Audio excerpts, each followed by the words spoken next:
Agradeço muito, é uma honra, uma enorme satisfação estar aqui a convite da AmCham e da ABDIB, poder debater temas tão relevantes com as ilustres autoridades aqui presentes, com os meus colegas da iniciativa privada. Também queria começar dizendo que eu vejo com muito bons olhos todos esses primeiros passos, importantes passos que já foram dados pelo novo governo. Eu apontaria desde o programa Ponte para o Futuro, passando pela nova lei das estatais, a lei que cria o programa das parcerias de investimento, as PPIs, assim como a regulamentação, os decretos, resoluções que já vêm dando concretude a esse programa, e outros tantos projetos já em discussão avançada, aprimoramento da lei de desapropriação, do papel das agências reguladoras, propostas de ajustes à lei de recuperação judicial. Eu acho que tudo isso mostra um cenário muito mais acolhedor e propício à ação da iniciativa privada, atração de investimentos, ao planejamento, à indução, ao financiamento, enfim, e a criação de verdadeiras parcerias entre o setor público e o setor privado. Eu acho que desenvolvimento, em nenhum país, a história mostra, ele não pode ser alcançado sem uma iniciativa privada forte, pujante, mas também sem um governo forte que dê apoio, que articule, que incentive o papel dessa iniciativa privada. Eu acho que a gente está num bom caminho, mas certamente partindo do cenário de crise, do imobilismo que a gente viveu aí por muito tempo, ainda há muito por fazer, por progredir em diversas áreas, não só para implementar o que já foi concebido em tese aí pelas leis e que está sendo discutido nesses projetos, mas também aprimorar muito do que ainda precisa ser aqui tratado. Bem, eu como um advogado atuante no setor de infraestrutura há mais de 20 anos, dentre os temas aqui que foram tratados, eu escolhi um, que, aliás, acho que foi o tema também predileto aqui dos meus colegas, que é o tema da segurança jurídica. E dentre os diversos temas que poderiam ser aqui trazidos em matéria de segurança jurídica, e sabendo que segurança jurídica não é criada de um dia para o outro, é um processo longo e árduo, né, de construção de uma credibilidade, e eu acho que nós estamos partindo ainda de um piso bem baixo nesse sentido. O meu corte aqui foi trazer 3 questões que são preocupações que me são trazidas com frequência por clientes, tanto nacionais como internacionais. Então, eu aqui reproduzo para vocês algumas dessas preocupações e também questões que eu ouço de colegas no mundo acadêmico, enfim. Os 3 pontos que eu queria tocar aqui são, eu vou falar de precatórios, falar de garantias e eu vou falar de controle, né? Primeiro ponto, eu escolhi aqui o tema dos precatórios, porque a gente fala de parcerias, fala de concessões de longo prazo, fala de contratos entre a iniciativa privada e o setor público, mas nada disso faz sentido se não existir um remédio efetivo e adequado contra o descumprimento, seja da parte privada, seja da parte pública. O que a gente vive hoje, infelizmente, aliás, o quadro, há que se fazer uma distinção aqui, o quadro é bem mais favorável no âmbito do governo federal, porque o governo federal vem já de muito tempo honrando os seus precatórios, mas em matéria de projetos estaduais e municipais, a situação dos precatórios é uma situação calamitosa. Basta dizer que aqui a cidade de São Paulo, o município mais rico do país, ainda paga precatórios emitidos há mais de 10 anos atrás. Para quem não tem muita familiaridade com o sistema jurídico dos precatórios, a gente ouve o nome, né, isso já gera uma reação negativa, mas não precisaria ser assim. o sistema constitucional de precatórios, ele prevê que o precatório emitido até julho de um determinado ano, ele deveria ser pago no final do ano seguinte. E se isso fosse feito, fosse cumprido, né, essa previsão constitucional, o mercado se incumbiria, se fosse o caso,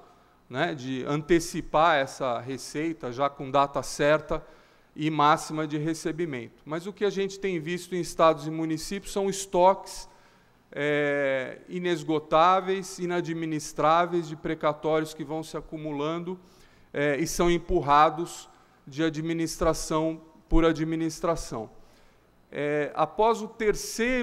a terceira emenda constitucional institucionalizando, né, a moratória, o calote nos precatórios, finalmente tivemos uma atuação mais concreta do Supremo Tribunal Federal, considerando a emenda constitucional 62, a última dessas moratórias, inconstitucional. Inconstitucional porque impunha, afora todo o tempo que o contratado, que o particular já havia esperado no trâmite da ação judicial, 10, 15, 20 anos, com muita frequência, ainda teria que esperar mais 15 anos, além dos atrasos até então no recebimento do seu precatório, para que esses precatórios fossem quitados. O Supremo Tribunal Federal entendeu que esse prazo era inaceitável, era excessivo, e isso configurava um efetivo calote. Mas,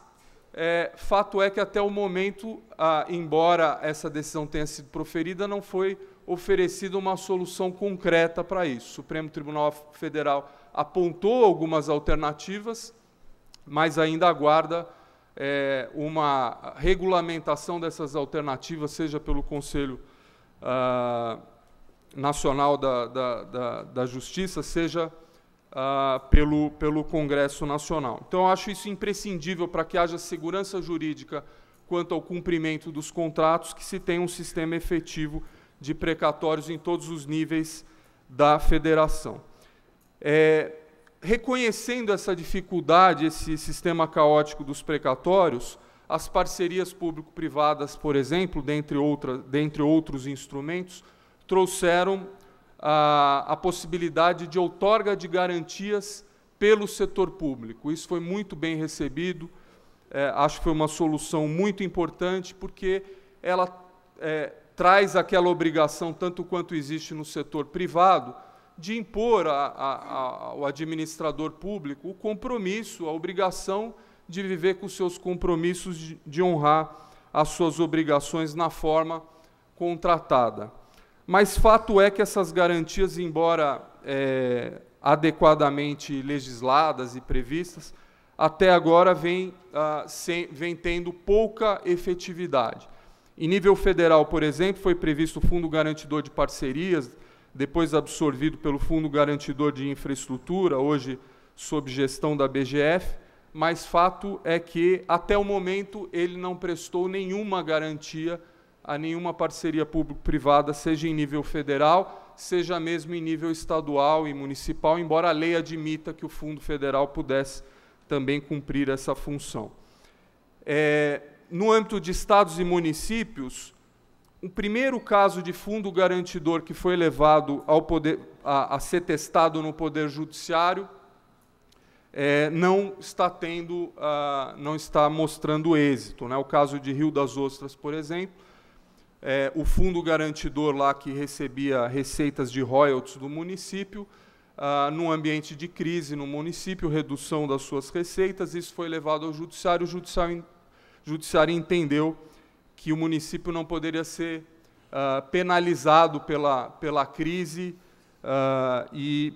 portanto, deveria ser liberado do compromisso que havia sido assumido no âmbito daquele fundo garantidor. Bem, mas o fundo, a garantia, não deveria cumprir justamente esse papel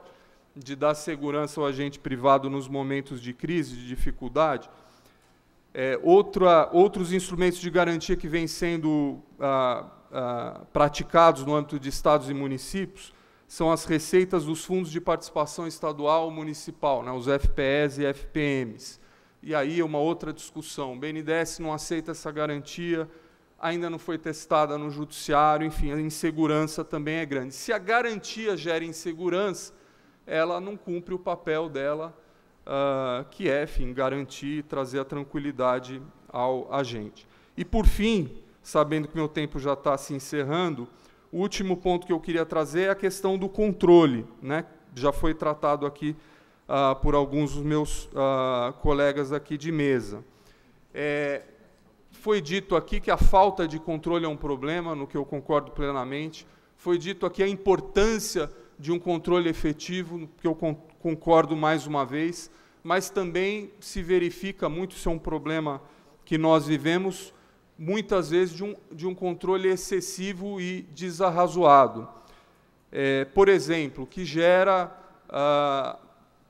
anulação, cancelamento de contratos de concessão de longo prazo, depois que foram licitados, depois que foram contratados, depois que os investimentos foram realizados, quando se está na fase de amortização, sem que haja nenhum compromisso com prazos, com decisões prévias e com respeito aos investimentos realizados. Isso acontece menos no âmbito federal, novamente, o Tribunal de Contas da União tem uma regulamentação de controle prévio e concomitante nas concessões, mas vem acontecendo, sobretudo num cenário atual de dificuldade e crise nos estados, vem acontecendo em muitos estados e municípios. Uma outra situação que a gente vive diariamente é a situação dos agentes públicos que não têm segurança para decidir, não têm segurança para administrar, para decidir, para aprovar as questões que os contratos exigem que eles aprovem, e isso gera aquela situação de completa paralisia, né? Quem lida hoje com a Petrobras, obviamente não se discute a importância de todas as investigações conduzidas até o momento, mas daqui para frente a empresa precisa voltar a conduzir as suas atividades com normalidade, cumprir os seus contratos. E, enfim, o que a gente vê com muitos clientes é que uma grande dificuldade de obter qualquer decisão ou qualquer medida mais proativa, o exemplo da Petrobras, mas de outras estatais, agentes públicos, por medo de um controle muitas vezes excessivo, que não reconhece a boa-fé, que não reconhece, enfim, dissociado, aliás, do que acontece, só para citar o exemplo da iniciativa privada, onde essa preocupação também existe. Tanto quanto no setor público, os administradores privados também lidam com capital de terceiros, né?